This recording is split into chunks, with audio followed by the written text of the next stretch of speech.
Hello दोस्तों, स्वागत है आपका एक बार फिर हमारे यूट्यूब चैनल हाईलाइट स्टडी पे। आज हम चलते हैं और आज थोड़ा डिटेल में जानेंगे हम लोग।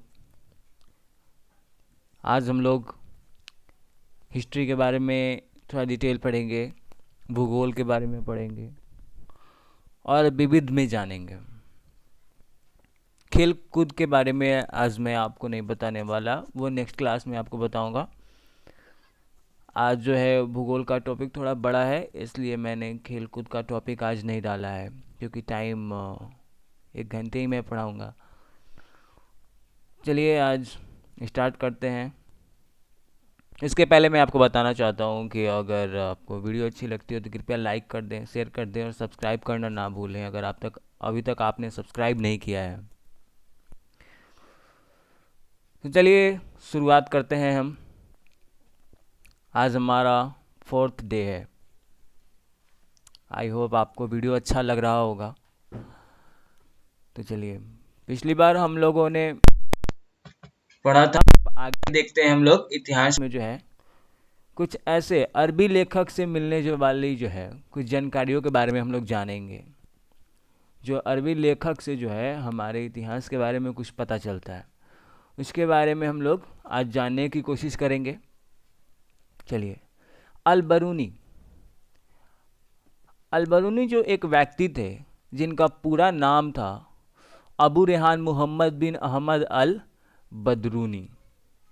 ठीक है, अबू रेहान मोहम्मद बिन अहमद अल बदरूनी। अल बरूनी साहब का जो जन्म है वो 1973 ईस्वी में हुआ था। कब हुआ था जी? 1973 ईस्वी में हुआ था। यह महमूद गजनवी के साथ भारत आए थे। महमूद गजनवी के साथ ये भारत आए हुए थे और अरबी में लिखी गई इनकी जो है एक कृति किताब उल हिंद या तहकीक तहकीके हिंद मतलब भारत की खोज। ठीक है, इसे भारतीय इतिहास का पहला जानकार कहा जाता है। ठीक है, किनको? अल बरूनी साहब को।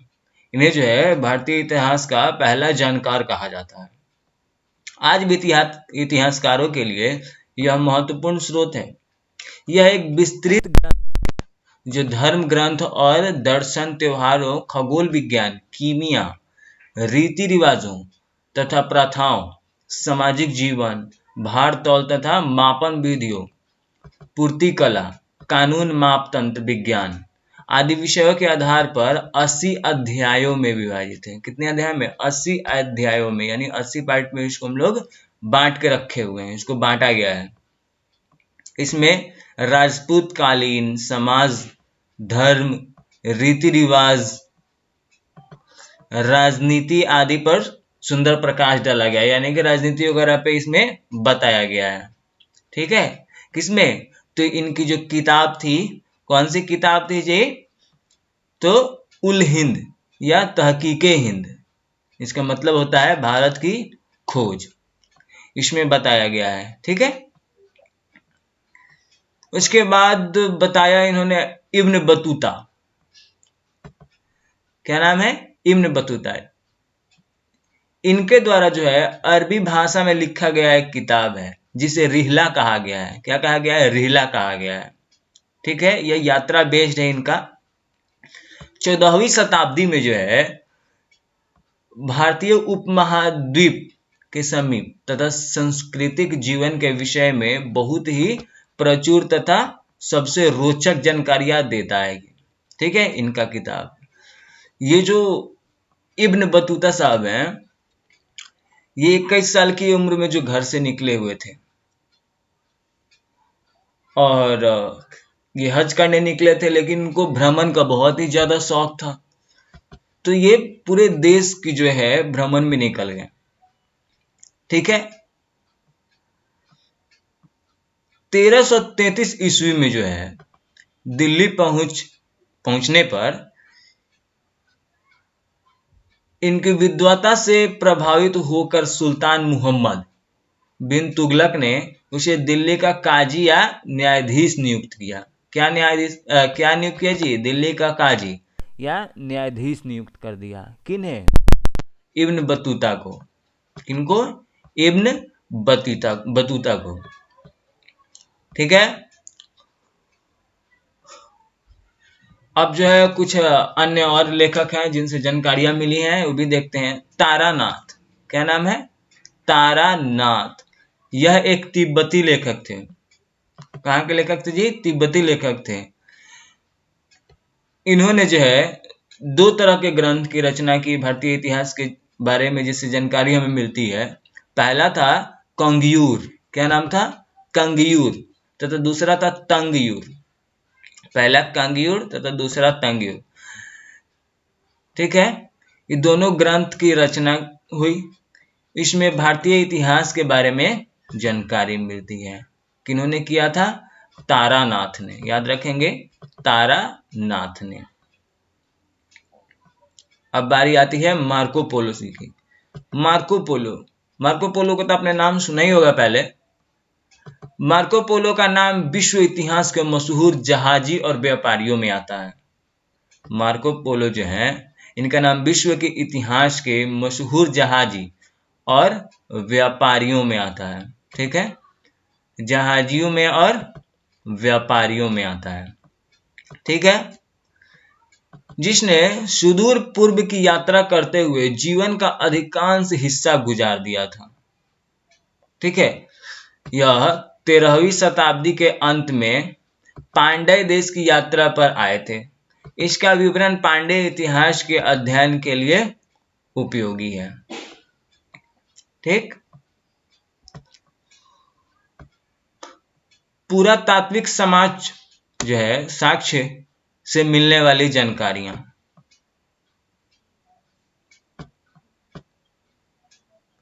पुरातात्विक साक्ष्य से जो है कुछ जानकारियां मिली हैं, उसके बारे में हम लोग जानते हैं। पुरातात्विक कहने का अर्थ होता है कि जैसे कि बहुत ही पुरानी चीजों का समूह।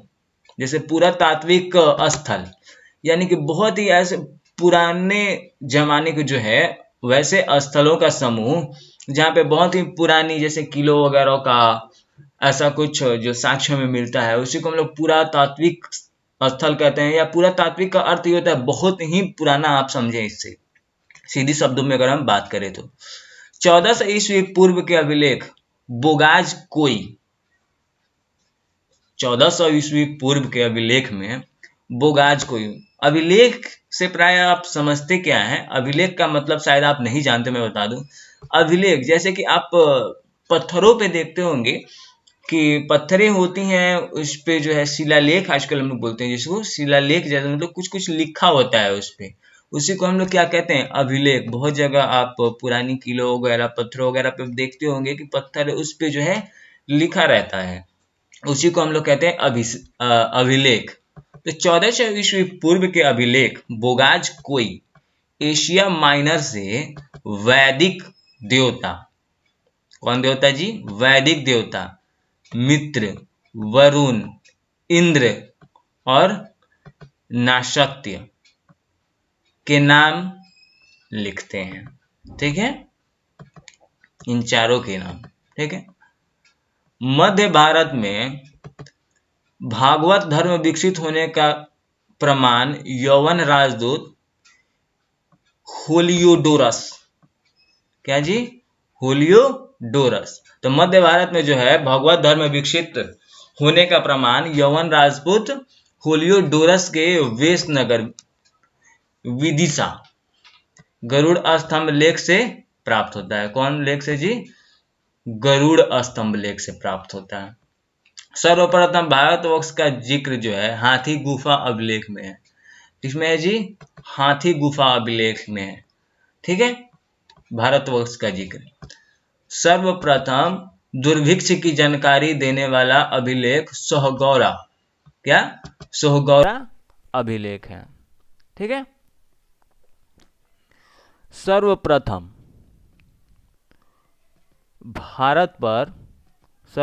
भारत पर होने वाले उन आक्रमण की जानकारी सर्वप्रथम जो है, एक मिनट, चलिए थोड़ा बड़ा हो गया। छोटा था। तो सर्वप्रथम जो है भारत पर होने वाले उन आक्रमण की जानकारी भीतरी स्तंभ लेख से प्राप्त होती है। किससे प्राप्त होती है जी? भीतरी स्तंभ लेख से प्राप्त होती है। ठीक है। सती प्रथा का पहला लिखित साक्ष्य, सती प्रथा का जो है पहला लिखित साक्ष्य एरन अभिलेख। कौन अभिलेख? एरन अभिलेख शासक भानुगुप्त से प्राप्त होती है। किससे? शासक भानुगुप्त से प्राप्त होती है। रेशम बुनकर की श्रेणियों की जानकारी मंदसौर अभिलेख से प्राप्त होती है। शेषक बुनकर की श्रेणियों की जानकारी किससे प्राप्त होती है? मंदसौर अभिलेख से प्राप्त होती है। किससे? मंदसौर अभिलेख से प्राप्त होती है। इस बातों को आप याद रखेंगे। अभिलेखों का अध्ययन इपिग्राफी कहलाता है। अभिलेखों का अध्ययन क्या कहलाता है जी? इपिग्राफी। क्या कहलाता है? इपिग्राफी कहलाता है। काश्मीरी नौपाषाणिक पुरा स्थल, काश्मीरी नौपाषाणिक पुरा स्थल बुर्ज होम। बुर्ज होम कहने का तात्पर्य ये देख रहे हो ना आप, ये इसी को बुर्ज होम कहते हैं। इसमें आप जाओगे तो ये ज़मीन के अंदर बना रहता है और इसमें उतरने के लिए सीढ़ियाँ भी बनाई रहती हैं। ये देख रहे हो ना आप, ये यहाँ पे सीढ़ियाँ भी बनाई रहती है नीचे जाने के लिए।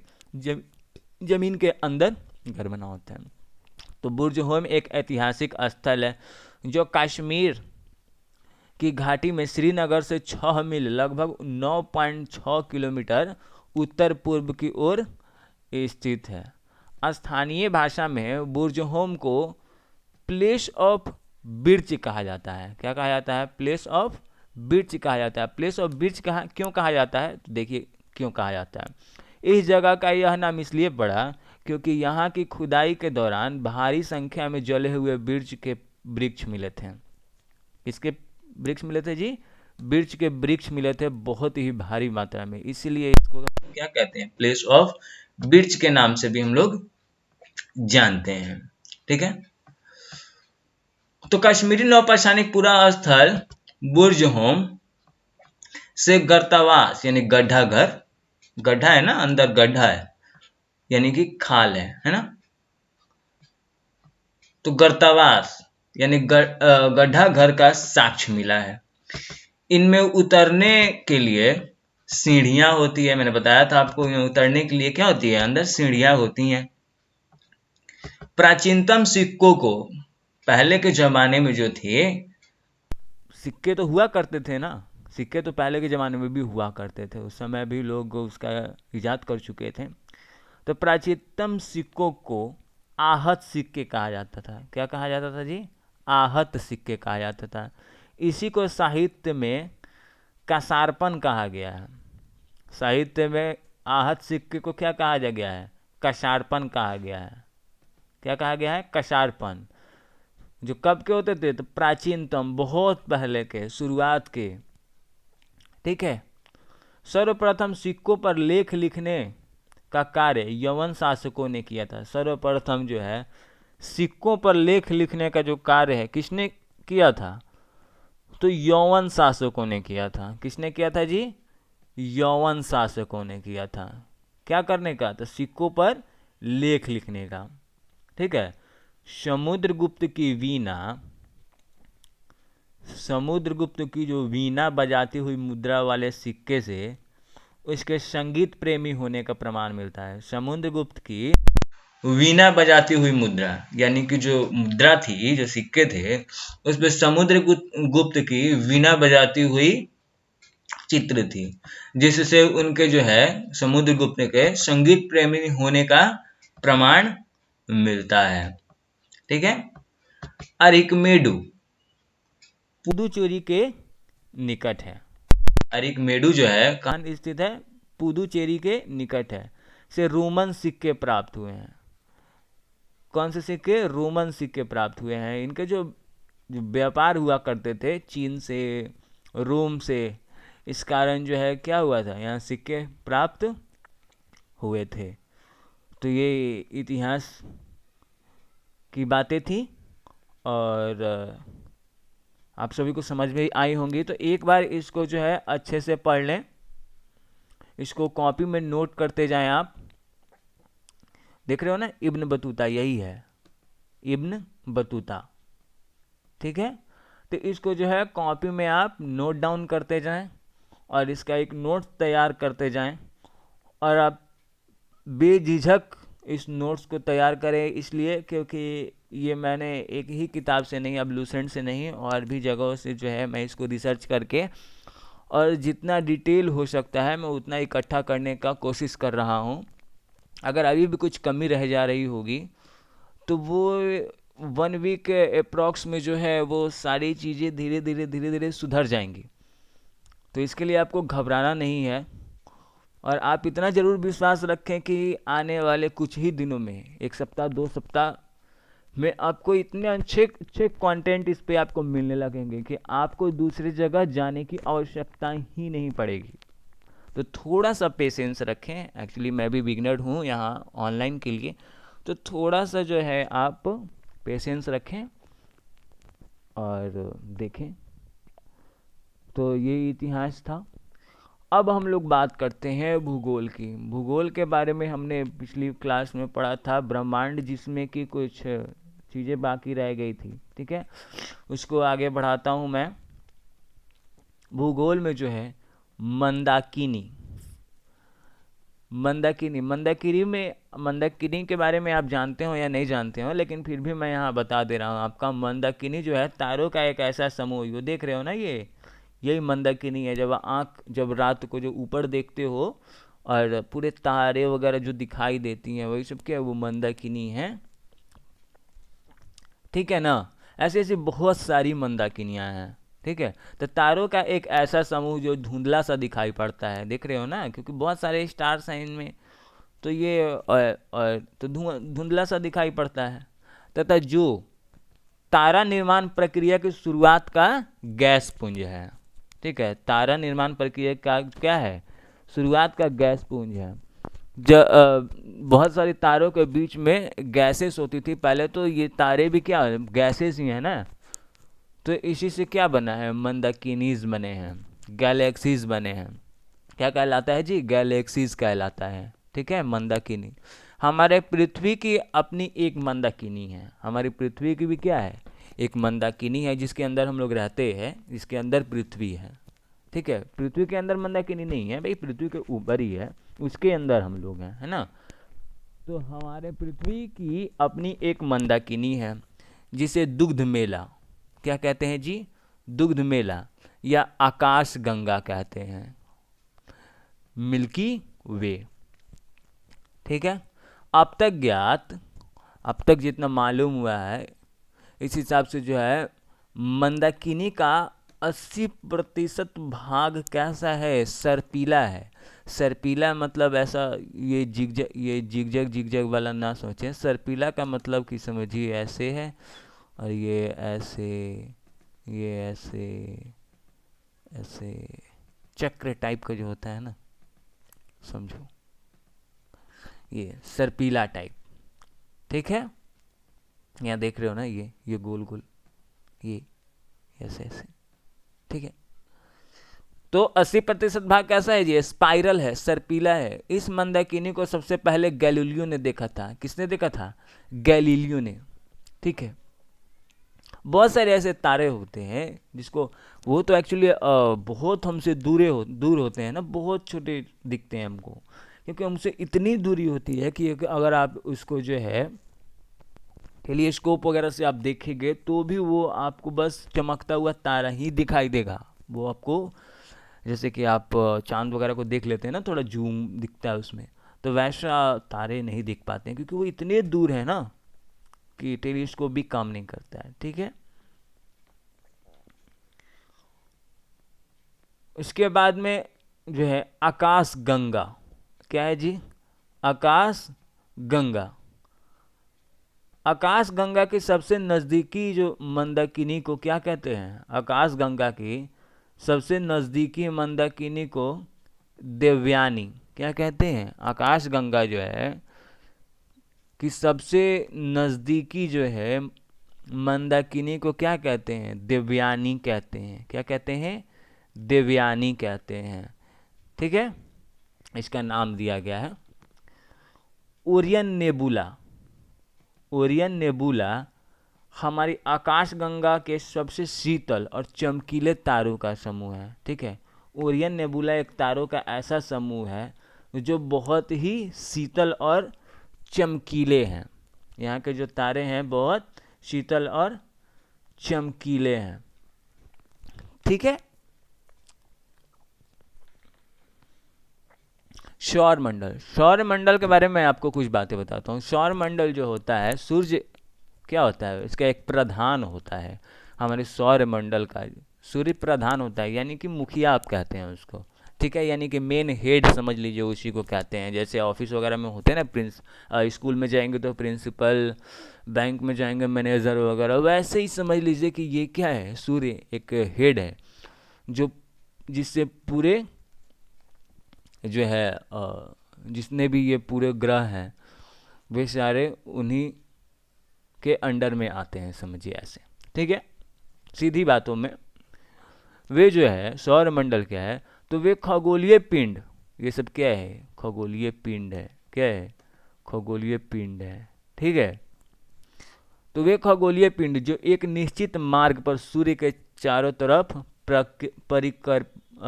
परिक्रमा करते हैं।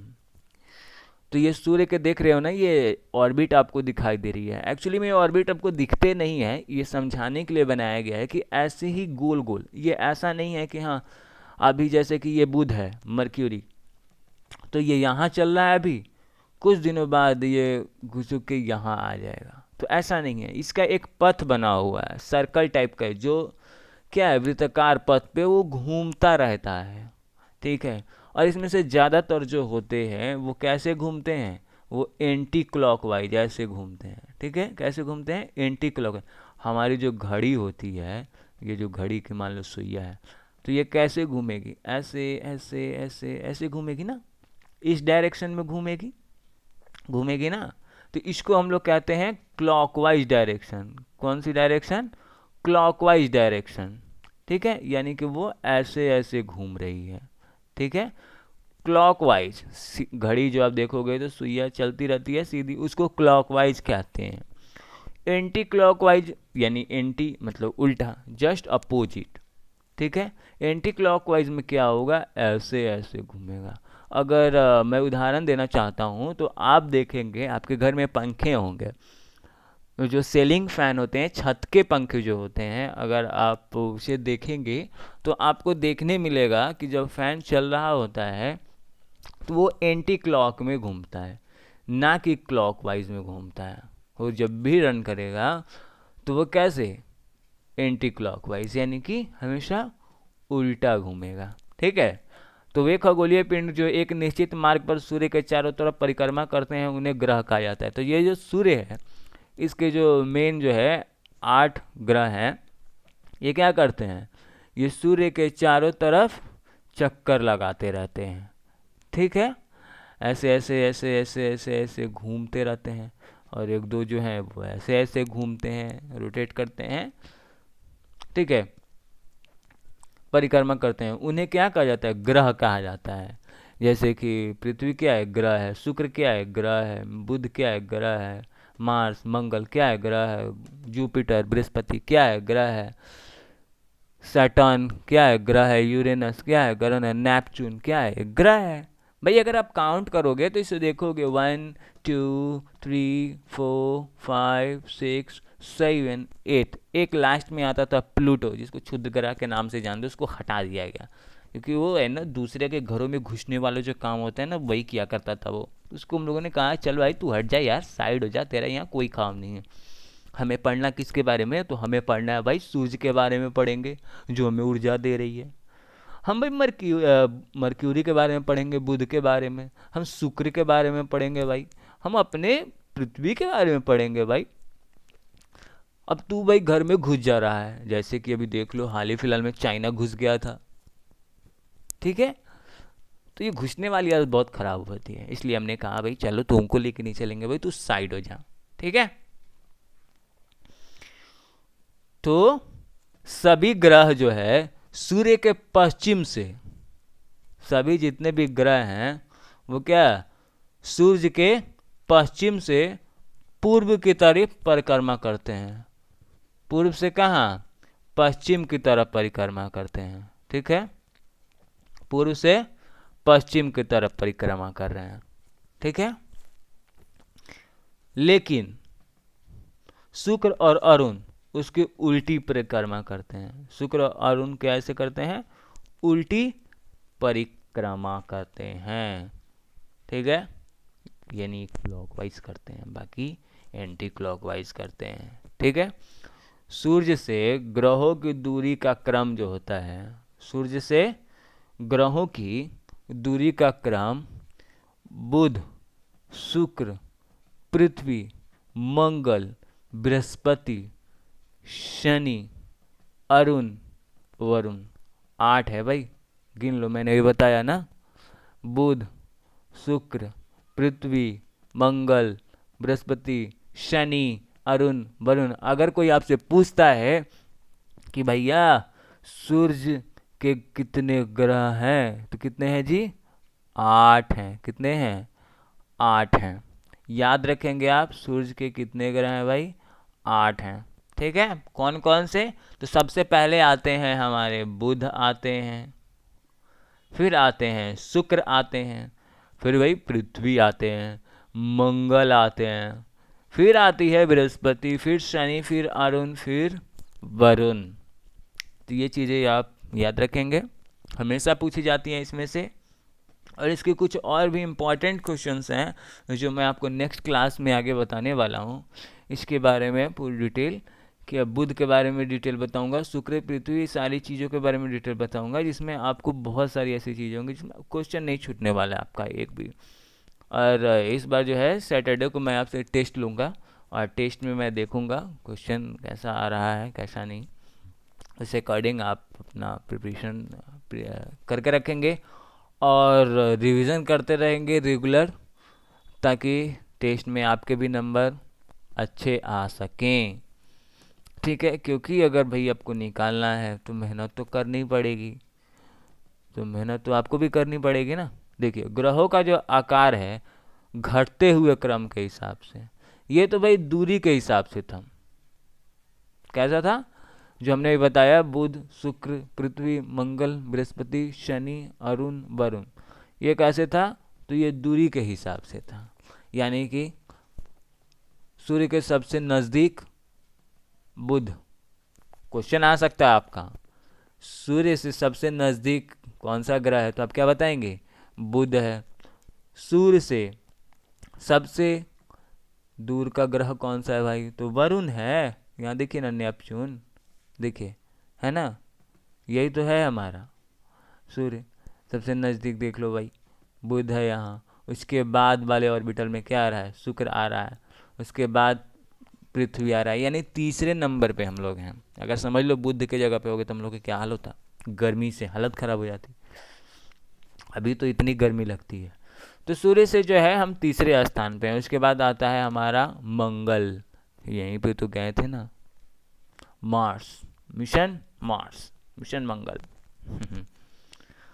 Then Jupiter, Saturn, Uranus, Neptune. ठीक है, लेकिन अगर हम बात करते हैं घटते हुए क्रम में, दूरी के हिसाब से ही, ठीक है, तो सॉरी आकार के हिसाब से, यानी कि साइज, साइज के हिसाब से अगर हम बात करते हैं, अगर घटते हुए दूरी के क्रम को बोलेगा तब तो आप यहाँ से स्टार्ट कर लोगे ना, वरुण, फिर अरुण, फिर शनि, फिर बृहस्पति, फिर मंगल, फिर पृथ्वी, शुक्र, तब बुध। ठीक है, इसी तरह ग्रहों का जो आकार यानी कि साइज, भैया साइज कौन सा है, कोई छोटा होगा कोई बड़ा होगा, इसके हिसाब से इसको बांटे गए हैं। ठीक है, तो सबसे पहले बृहस्पति आता है, यानी सबसे बड़ा कौन है, बृहस्पति। यहाँ देखिए, देख रहे हो ना, जुपिटर बड़ा है ना, पृथ्वी से भी बड़ा है, देख लीजिए, है ना बड़ा। उसके बाद कौन आता है, उसके बाद आता है शनि, शनि जी महाराज। ठीक है, कौन आता है, शनि आते हैं। देख लो ना यहाँ, यही है, ठीक है। एक्चुअली में ये बड़े हैं, छोटे दिख रहे होंगे आपको, ठीक है। उसके बाद में आता है अरुण, तब आते हैं वरुण, तब आती है पृथ्वी, तब आती है शुक्र, तब मंगल, तब बुध। साइज के हिसाब से ये क्या होते हैं, घटते जाते हैं। तो ये हमारा क्या है, ये हमारा सौर मंडल है। पूरा जो हमारा ये क्या है, ये हमारा सौर मंडल है। तो इस चीज़ को आप बहुत अच्छे से समझेंगे इंटरेस्ट लेके, क्योंकि यह जो है भूगोल का एक बहुत ही महत्वपूर्ण और बहुत ही इंटरेस्टेड चैप्टर है, ठीक है। आगे के क्लास में मैं आपको इसकी और ज़्यादा डिटेल सौरमंडल के बारे में बताऊंगा, सूर्य के बारे में, बुध के बारे में, शुक्र, पृथ्वी, ये आठों जितने भी ग्रह हैं, और पृथ्वी का जो एक उपग्रह है हमारा चांद, चंद्रमा, चंदा मामा, उनके बारे में मैं आपको बताऊंगा, ठीक है। तो प्लीज़ रिक्वेस्ट है आपसे कि आप इन सब नोट्स को क्या करें, अपने कॉपी में ज़रूर लिखें, नोट डाउन करते जाएं। पीडीएफ के फिर में ना रहे कि सर आप मुझे पीडीएफ दे दें कि मैं, क्योंकि लिखेंगे भाई तो आपको फ़ायदा है, लिखते हैं अगर तो फ़ायदा आपको है, याद आपको जल्दी होगा, है ना। तो मेहनत करने से ना भागें। अब आगे बारी आती है हमारी विविध। विविध में जो है अभी महिला में ही हम लोग चलेंगे, क्योंकि महिला में ही आगे बहुत सारी अभी क्वेश्चंस ऐसी हैं जिसको पढ़ना हमें ज़रूरी है, क्योंकि क्वेश्चन हमें छूटने नहीं चाहिए कोई भी। तो थोड़ा सा मैं मेन आपको बता के नहीं छोड़ सकता, थोड़ा सा डीपली तो जानना ही होगा, जिससे कि किसी प्रकार के क्वेश्चन आते हैं तो वो छूटने नहीं चाहिए एक भी क्वेश्चन, ठीक है। तो चलिए, कह रहा है अंतर्राष्ट्रीय फुटबॉल, अंतर्राष्ट्रीय फुटबॉल में हैट्रिक करने वाली प्रथम महिला कौन कौन थी, बोलिए। योलांदा डिसूजा। कौन थी, योलांदा डिसूजा। अंतर्राष्ट्रीय फुटबॉल में हैट्रिक करने वाली प्रथम महिला कौन थी जी, योलांदा डिसूजा, ठीक है। अशोक चक्र प्राप्तकर्ता प्रथम महिला, अशोक चक्र जो है प्राप्त करने वाली प्रथम महिला कौन थी, क्वेश्चन आएगा तो क्या जवाब देंगे, तो नीरजा बनोट। क्या, नीरजा बनोट, ठीक है।